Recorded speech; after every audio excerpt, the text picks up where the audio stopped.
Hey, this is Chris, and you are watching VSense.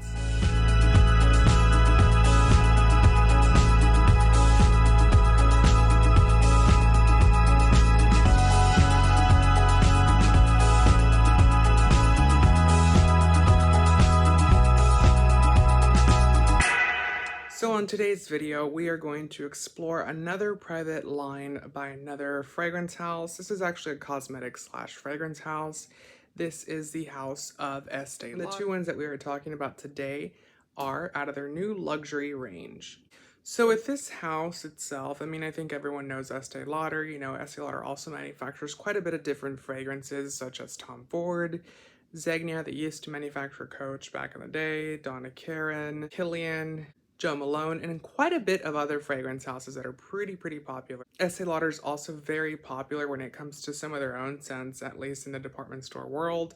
So, Beautiful, Youth Dew, Pleasures, those are really popular scents that, everyone's mom or grandmother does wear.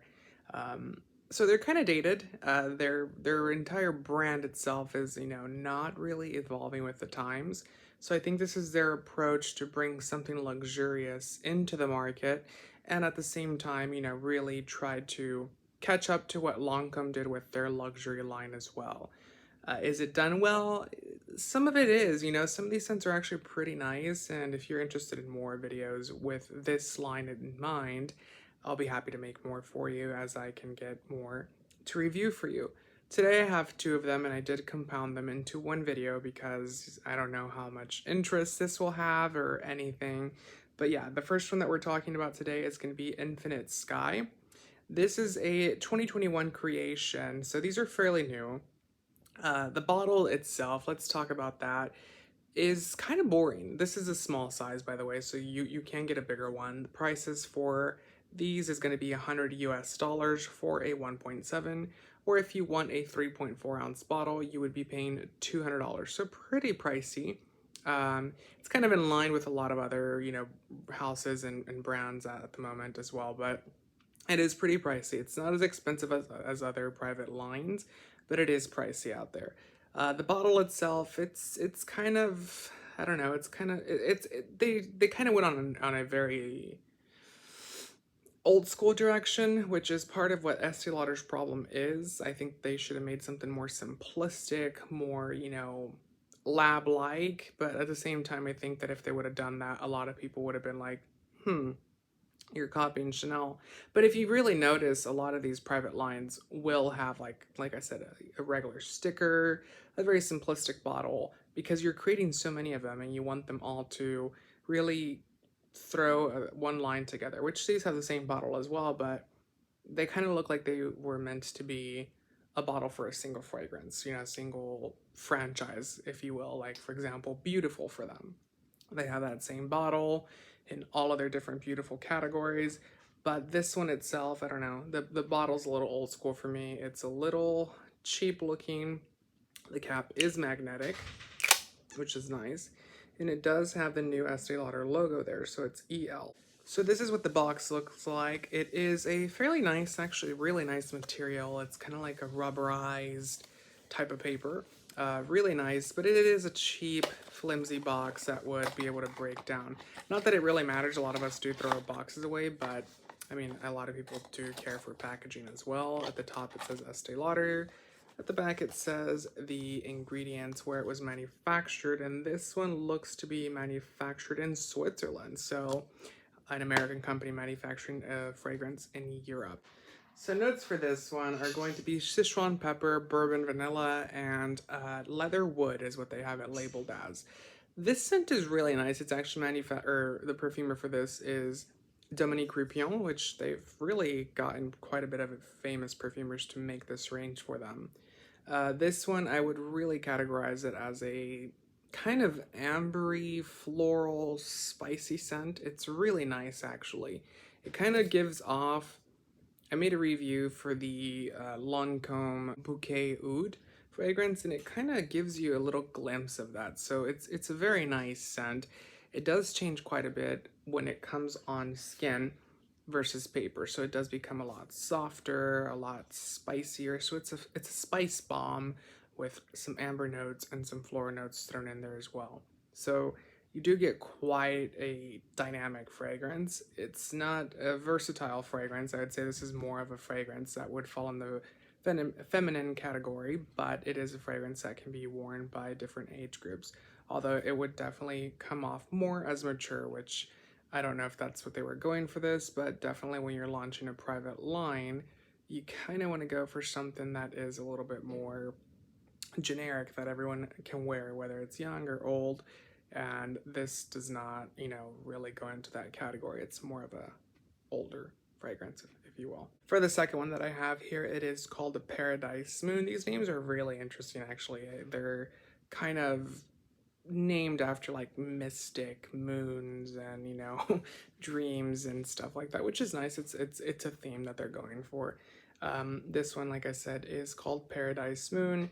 It's supposed to be inspired by being in a forest at night, surrounded by water and seeing the moon sparkle against the water in the lake or ocean, if you will. So really nice story behind it. This one is a lot spicier than the one that we looked at first, which, like I said, this one's spicy. It's going to have your floral notes, but it has quite a bit of amber, so it does dial down quite a bit. When it comes to this guy, you get, just a bunch of spices at the top. It is a fragrance that, would be considered even older than this one. When I say older, I typically mean spicier 90s type of fragrances. So, for example, Youth Dew or Beautiful or Trésor by Lancôme, even number 5, and the number 5 is more of a powdery scent, or Coco, the Eau de Parfum. So yeah, this one itself is one of those that I would definitely say is a little bit more spicy. It is really nice. Out of both of these, I would definitely say I like this one more because this one kind of has that, I don't know, that like very too floral, if that makes any sense, which is fine. I tend to like fragrances that are kind of in the middle, not too masculine, not too feminine, and that's maybe why I don't like it, because it's a little bit more on the feminine side.